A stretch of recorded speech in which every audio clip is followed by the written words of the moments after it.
In 1806, a wealthy white slave trader walked into a slave market in Spanish Florida and bought a young African woman.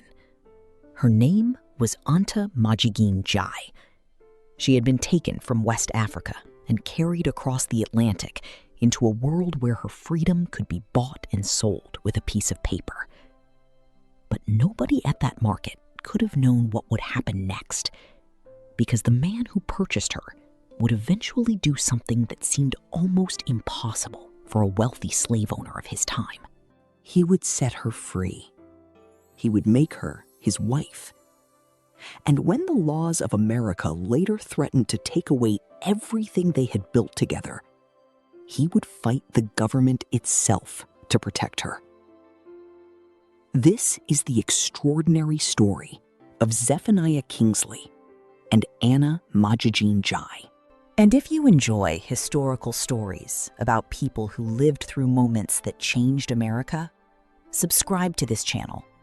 Do not forget to like and share this video. This encourages us to bring you more interesting and exciting stories. This story is not simply about a plantation owner and an enslaved woman. It is about a family that crossed oceans, survived changing governments, and discovered that freedom could disappear almost as quickly as it had been gained. In the early 1800s, Florida was a very different place from the Florida Americans know today. It was not yet a state of the United States. It was Spanish Florida. The Spanish government controlled the territory, and its laws regarding race, slavery, marriage, and free people of color were different from those developing in the United States. That difference would become extremely important, because in this strange borderland, people of African descent could sometimes possess rights that were becoming increasingly difficult to obtain in neighboring American states. Free black people could own property, they could operate businesses, some could accumulate wealth, and, under certain circumstances, enslaved people could eventually purchase or receive their freedom. But none of this meant life was easy. Slavery was still very real. Human beings were still bought and sold. And across the Atlantic world, the slave trade continued to tear families apart. It was into this brutal system that a young African woman named Anta Majigeen Jai was brought. She had been born in West Africa, in the region of present-day Senegal. Historical accounts describe her as a woman of Wolof background, and later records associated her with a prestigious family. But whatever her position had been before slavery, the Atlantic slave trade reduced her identity to something much simpler. Commodity, price, possession. She was transported across the Atlantic and eventually reached Spanish Florida. And there, in 1806, her life collided with the life of one of the most unusual men in the territory. His name was Zephaniah Kingsley. Kingsley was a wealthy white planter and slave trader. He had been born in England and had become deeply involved in commerce and plantation agriculture in the American South. He understood the slave economy. He participated in it. He bought enslaved people. He sold enslaved people. He owned plantations. And he made money from a system that treated human beings as property. That is what makes what happened next so complicated. Because Kingsley's relationship with Anta would eventually challenge many of the racial assumptions of his own society. But it did not begin as a love story. It began with a purchase. In 1806, Kingsley purchased Anta. She was still very young, and she was now legally under his control. Imagine what that moment meant from her perspective. She had already lost her homeland. She had been separated from the world she knew. She had crossed an ocean under conditions she did not choose. And now another man possessed the legal power to determine where she lived, what work she performed, and what happened to her future. But something changed. Instead of keeping Anta enslaved forever, Kingsley eventually granted her freedom. And that decision transformed their relationship. Anta became known by another name in the records, Anna Magajin Jai. And she was no longer simply Kingsley's enslaved property. She became a free woman. But freedom was only the beginning, because Kingsley did not merely free Anna. He married her, and their marriage was not simply a private relationship hidden away from society. They built a life together, They had children. They acquired property. And Anna herself became an important figure in the family's economic life. This was extraordinary in a society where interracial marriage was deeply controversial and where white men were often permitted to exploit enslaved black women without giving those women equal social or legal status. Kingsley and Anna's relationship was different, at least in important ways. Kingsley recognized Anna as his wife, and he wanted her and their children to have property and inheritance. But there was a problem. The world around them was changing. For years, Spanish Florida had offered a legal environment that was comparatively more favorable to free people of color. Kingsley understood this. He also understood something else. Florida's political future was uncertain. And if the territory ever became part of the United States, the laws governing his family could change dramatically. At first, however, Kingsley and Anna seemed to have found something that looked almost like peace. They established themselves in Florida. They raised their children. Anna learned to manage property and agricultural operations. And Kingsley increasingly trusted her with economic responsibilities. She was not simply standing beside him. She was building something of her own. This was especially important because Anna's freedom could never be separated completely from the racial laws surrounding her. A white woman married to a wealthy white planter might have been expected to inherit property without much question. A free black woman faced a very different world. Her legal status could be challenged. Her children's rights could be questioned. And property that belonged to the family could become vulnerable if the government changed its definition of who was allowed to own land. Kingsley knew this, and he began taking steps to protect his family. He arranged property and financial matters in ways designed to preserve Anna's independence. But the greatest threat was still several years away. In 1821, Spain surrendered Florida to the United States. Suddenly, the family was living under a new government. And that government brought a very different racial order. For Anna, the change was terrifying. She had been born free in Africa, enslaved in the Atlantic world, freed in Florida, and married to one of the territory's wealthiest white men. Now a new government had arrived, and with it came laws and attitudes that could threaten everything she had gained. The United States was expanding, and wherever American racial laws followed, the freedom of black people often became more restricted. The question was no longer simply whether Anna was free. The question was, would the new government allow her to remain free? Kingsley was determined to find out, and he was not going to remain silent. He began publicly challenging the new racial restrictions. He argued that free people of color should be allowed to retain their property and legal rights. He fought against laws that threatened interracial families. And most importantly, he argued that the rights he had legally established for Anna and their children should not simply disappear because the government had changed. But Kingsley was facing something much larger than a local disagreement. He was confronting an entire racial system, a system that was becoming more powerful across the American South. And that system had little interest in making exceptions for one wealthy white planter and his black wife. The people writing the new laws did not necessarily care that Anna had been freed years earlier. They did not care that she had built a family. They did not care that she owned property. And they certainly did not care that Kingsley believed she deserved the same protection as any other member of his family. The law was changing, and the family had to make a choice. Stay, fight, or leave. Kingsley chose to fight first. He wrote, he argued, he petitioned. He used his wealth and influence to push back against the restrictions being placed on free people of color. But the more he fought, the clearer the danger became. The new American system was not simply making life harder. It was threatening the future of his children. And eventually, Kingsley would have to make a decision that would take his family far beyond Florida. A decision that would send Anna, their children, and other members of their family across the sea, to a place where they hoped the law could no longer reach them. That place was Haiti. But before Kingsley made that decision, something happened that changed the stakes completely.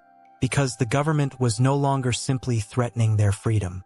It was threatening their inheritance. And for Kingsley, that was the moment the fight became personal. 4 years, Zephaniah Kingsley had built his fortune in Spanish Florida. His plantations stretched across thousands of acres. His businesses reached far beyond one piece of land. And at Fort George Island, his family had created a life that would have seemed almost impossible in the American South. But there was a contradiction at the center of that life. Kingsley was fighting for the rights of free black people while still participating in slavery himself. His wealth depended heavily on enslaved labor. Anna herself, after gaining her freedom, became a plantation manager and even owned enslaved people. So this was not a simple story of a man suddenly rejecting slavery. It was far more complicated. Kingsley believed in a racial hierarchy and defended slavery as a social system. But he also believed that free people of color could have property, families, and legal rights. And when American rule threatened those rights, he became one of the loudest white voices arguing against the new restrictions. That contradiction would follow him for the rest of his life.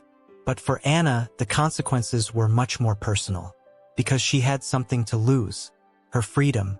When Florida became a United States territory in 1821, the old Spanish system began disappearing. The change was not immediate, but slowly new laws were introduced, and they were designed to bring Florida closer to the racial system developing throughout the American South. Free black people found their rights shrinking. They faced restrictions on movement, assembly, firearms, court testimony, and other parts of daily life. Interracial marriage was prohibited, and perhaps most frightening for families like the Kingsleys, the new laws attacked the ability of interracial families to pass property to their children. Think about what that meant. Anna had been legally freed. She had acquired land. She had built businesses.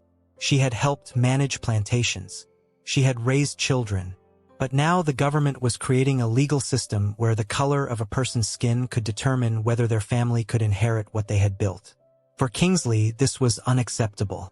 And in 1823, he found himself in a position to fight it. President James Monroe appointed him to Florida's Territorial Legislative Council. Kingsley used that position to argue for policies that were closer to those of Spanish Florida. He wanted free black people to retain certain rights.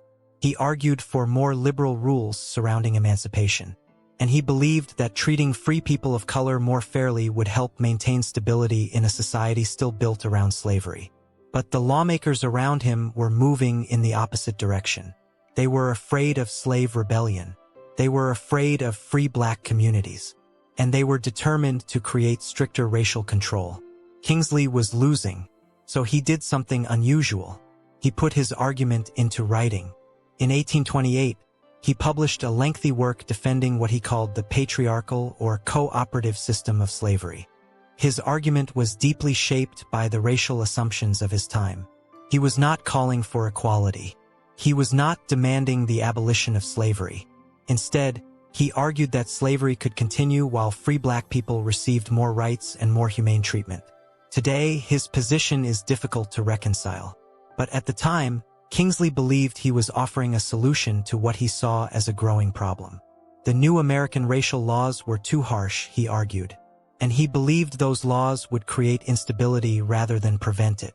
The problem was that the government did not listen.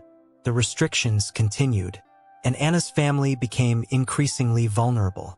There was another reason the situation was becoming dangerous. Anna and Zephaniah had children. Their children had a white father. Their mother was a formerly enslaved African woman. Under Spanish rule, the family had been able to build a life. But under the new American system, the children's racial identity could determine their legal future. Their inheritance could be challenged. Their ability to remain in Florida could become uncertain. And the family could not simply assume that the rights they had enjoyed under Spain would survive. Then, in 1824, Anna gave birth to another child, a son. He was born into a world that was changing around him. His father was one of the richest men in Florida. His mother was legally free, and yet his future was being shaped by laws that increasingly viewed people of African descent as inferior and dangerous. Kingsley saw the writing on the wall. He knew that wealth alone might not protect his family. So he began looking beyond Florida. And there was one place that stood out: Haiti. Haiti was unlike anywhere else in the Americas. Only a few decades earlier, Enslaved people there had launched a revolution against French colonial rule. They defeated the armies sent to crush them, and in 1804, Haiti became an independent nation. It was the first independent black republic in the modern world. For someone like Anna, Haiti represented something powerful. A country where black people were not legally required to live under a white slaveholding government. Kingsley had visited Haiti before. He knew the country, and he believed it offered something Florida could no longer guarantee: freedom, or at least a better chance of preserving it. He called Haiti an island of liberty. But leaving Florida was not going to be easy. The family had spent years building its property there. Anna had responsibilities. Their children had roots. And Kingsley himself still owned enormous amounts of property. He also continued to own enslaved people. So the decision was not simply Florida or Haiti. It was much more complicated. Kingsley had to decide which parts of his fortune he was willing to sacrifice to protect his family. And there was another question. Would Anna even want to leave? She had already crossed an ocean once. She had already lost one homeland. She had built another life in Florida. Now she was being asked to cross another ocean again. This time, however, she would be traveling as a free woman. And she would be traveling with her children. By the 1830s, the pressure had become too great. Florida's laws continued to tighten. Free black people faced increasing restrictions, and interracial families had fewer legal protections. The distinction between being free and enslaved was becoming dangerously thin for black people living in the territory. Kingsley understood that his family might eventually become trapped by the law, so he began preparing for the move. And this is where Anna's story becomes even more remarkable, because she was not simply being rescued by her husband. She was making decisions about her own future. Anna had already demonstrated that she could manage property. She had managed plantation affairs while Kingsley was away. She had acquired land. She had conducted business. And she had built a level of independence that was unusual for a woman who had once been sold as property. The National Park Service records that Kingsley trusted Anna to manage his plantation affairs in his absence. This was the woman now preparing to leave Florida. Not as someone's slave, not as someone's possession, but as a mother, a wife, a landowner, and a woman determined to protect the future of her children. Then came the final decision. In 1837, Anna and her sons left Florida for Haiti. They were not alone. Other members of the Kingsley family and some formerly enslaved people also went with them. Kingsley established a plantation settlement there for his family. Some people who had previously been enslaved in Florida were also taken to Haiti and freed under arrangements to work there. The family was leaving behind the place where their story had begun. But Kingsley did not immediately abandon Florida. He still had business interests there. He still had property there. And he still had to deal with the enormous estate he had built. In other words, he was trying to live in two worlds at once. Florida represented his wealth. Haiti represented his family's future. And then came another blow. His Fort George plantation was eventually sold in 1839. The place where Anna had once managed the family's affairs was no longer theirs. The family that had once seemed firmly rooted in Florida was now scattered across different countries. But Kingsley was not finished. He still had one final battle ahead, because even after Anna and her sons reached Haiti, the question of their legal rights did not disappear. Kingsley knew that his property would eventually have to be divided. He knew that his children would eventually inherit. And he knew exactly what Florida's laws could do to black heirs. So he began preparing for the possibility that the government might try to take what belonged to his family. And when he wrote his final will, he left behind words that revealed just how bitter his battle with Florida's racial laws had become. He warned his children that the laws of the territory might never give them the protection and justice they deserved. He urged them to keep legally prepared wills, and he told them to seek a place where they could live under laws that were not governed by the color of their skin. Those words were more than advice. They were a warning. Kingsley knew that even death would not necessarily end the fight, because once he was gone, his enemies could challenge his estate. They could challenge Anna's rights. They could challenge his children's inheritance. and they could argue that because his family was black, they had no legal right to receive what he had left them. That is exactly what happened. After Kingsley's death, a legal battle erupted over his estate, and at the center of it was a question that sounded almost unbelievable. Could a woman who had once been legally enslaved inherit the property her husband had deliberately left to her? Anna had escaped slavery. She had survived the changing laws of Florida. She had crossed the ocean again to protect her children. But now, even after all of that, the law was coming for her inheritance. And this time, she would have to fight from thousands of miles away. Anna Magajin Jai had already survived more than most people could imagine. She had been taken from West Africa. She had been carried across the Atlantic. She had been sold into slavery. Then somehow she had built a new life. She became free. She became a wife. She became a mother. She became a property owner. And she became one of the most remarkable women in the history of Spanish and early American Florida. But freedom had never meant safety. And even after Anna left Florida for Haiti, the fight over her family's future was not over, because Zephaniah Kingsley was dead. And once the man who had spent years defending his family's interests was gone, the question became, would the law honor his wishes? Kingsley had spent years preparing for this possibility. He knew exactly how vulnerable his family could be. Florida's racial laws had changed dramatically since the days when he and Anna first built their lives together. The Spanish system was gone. American law now dominated the territory, and American law increasingly treated blackness as a legal disadvantage. Kingsley had tried to fight that system while he was alive. He had written against it. He had argued against it. He had even moved members of his family to Haiti to escape it. But a will could only do so much. Once Kingsley died, his estate became a legal battlefield. His children were now faced with a difficult reality. They had been born into a wealthy family. Their father had owned enormous amounts of land and property. But their mother was black.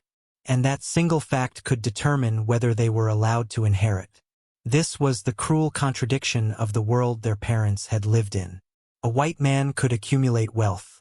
A black woman could work, manage property, and build a family. But when the government decided that race mattered more than ownership, everything could suddenly become uncertain. The family had moved to Haiti partly to escape exactly this danger. And their decision proved wise. Haiti provided them with a place where they could live as people of African descent, without being trapped under Florida's increasingly restrictive racial system. But Florida still held part of their inheritance. So the fight continued, and the legal battle surrounding Kingsley's estate lasted for years. The issue was not merely money. It was about whether the government could override a father's wishes because his children were black. It was about whether a woman who had once been enslaved could legally possess property. And it was about whether the racial rules of the new American South would reach backward and destroy the life that Anna and Kingsley had built under Spanish rule. Anna herself continued living in Haiti. She had been born in Africa. She had been enslaved in the Americas. She had become free in Florida. And now she was living in a country created by a revolution against slavery. Her life had crossed 3 worlds: Africa, Florida, Haiti. Each place had changed her, but none of them could erase who she was. In Haiti, she and her children continued their lives. The family worked land. They built businesses. They created a community. And Anna remained connected to the property and wealth that she had helped build. She was no longer simply the young African woman whose freedom depended on the decision of a white planter. She had become a person with her own history, her own children, her own property, and her own legacy.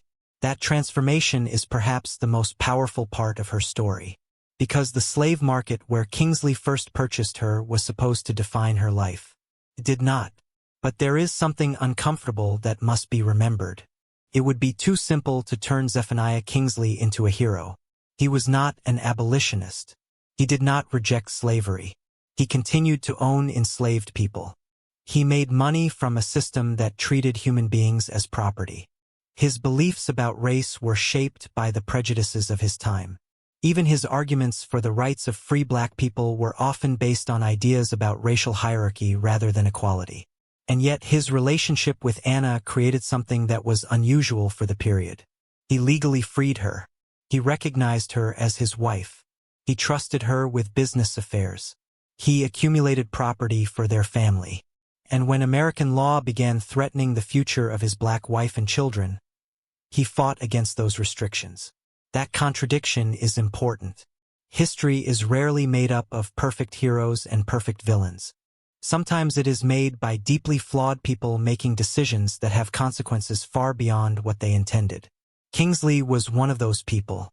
But Anna's story cannot be reduced to Kingsley either. She was not merely the woman he freed. She was not simply his wife. She was a woman who had already survived the worst institution of the Atlantic world. And she became an active participant in the economic and social life of her family. There is another reason Anna's story matters. Her life shows us that slavery did not end the moment a person received a legal document saying they were free. Freedom could be fragile. A person could be free today and threatened tomorrow.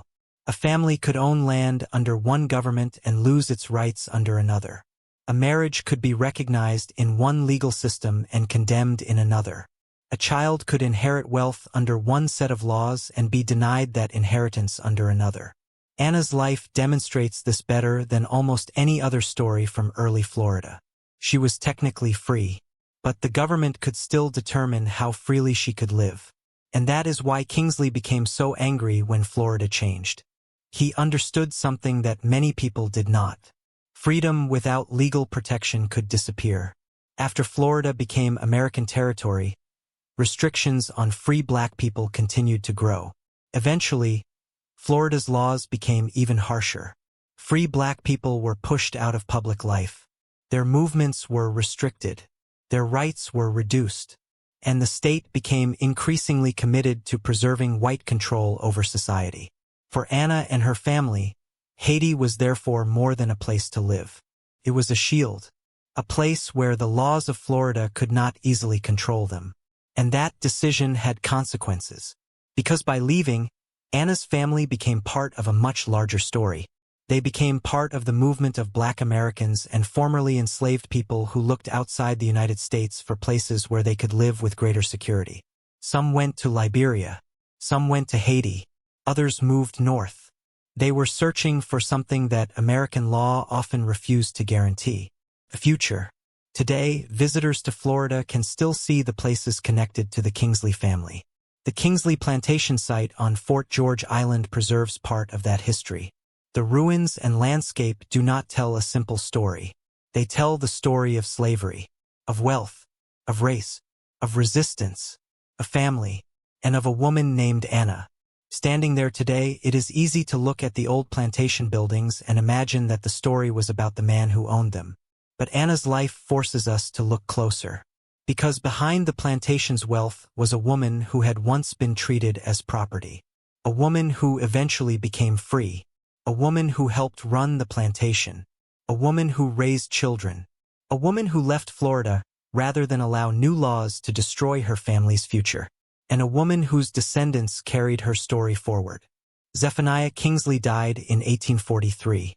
But the story did not die with him. His family continued. His children continued. And Anna's legacy survived the political system that had once tried to control her. The plantation changed hands. Governments changed. Laws changed. America moved toward the Civil War. Slavery eventually ended. The United States went through Reconstruction. Jim Crow followed. Generations passed. But the basic question that had haunted Anna's life remained part of American history. Who gets to be free? And who gets to decide? Anna's story offers an answer that is both painful and powerful. Freedom is not only about what a government writes on paper. It is about whether a person can control their own life, whether they can raise their children, whether they can own property, whether they can marry the person they choose, whether their children can inherit what they built, and whether the law will protect them when someone tries to take those things away. Anna fought for those rights simply by living. She did not need to stand on a battlefield. She did not need to lead an army. Her resistance was quieter. She survived. She built. She owned. She raised children. She crossed borders. and she refused to allow the circumstances of her birth to determine the entire course of her life. There is something almost poetic about the journey. In 1806, Anta Majigeen Jai entered the story as an enslaved African woman in Florida. She had no control over the circumstances that brought her there. But decades later, Anna Magajin Jai was living in Haiti as a free woman whose family had escaped the increasingly restrictive racial laws of the United States. The woman who had once been purchased had become a woman who could not easily be possessed. The woman who had once been treated as property had become part of a family determined to preserve its own property. And the woman whose freedom once depended on someone else's decision had helped shape the future of her children. That is why her story deserves to be remembered. Not because it is a perfect love story. It isn't. It is much more complicated than that. Contains slavery, power, race, money, marriage, politics, and the painful contradictions of early American history. But it also contains courage. Because sometimes courage does not look like a revolution. Sometimes it looks like a mother leaving everything familiar behind because she knows her children may not be safe.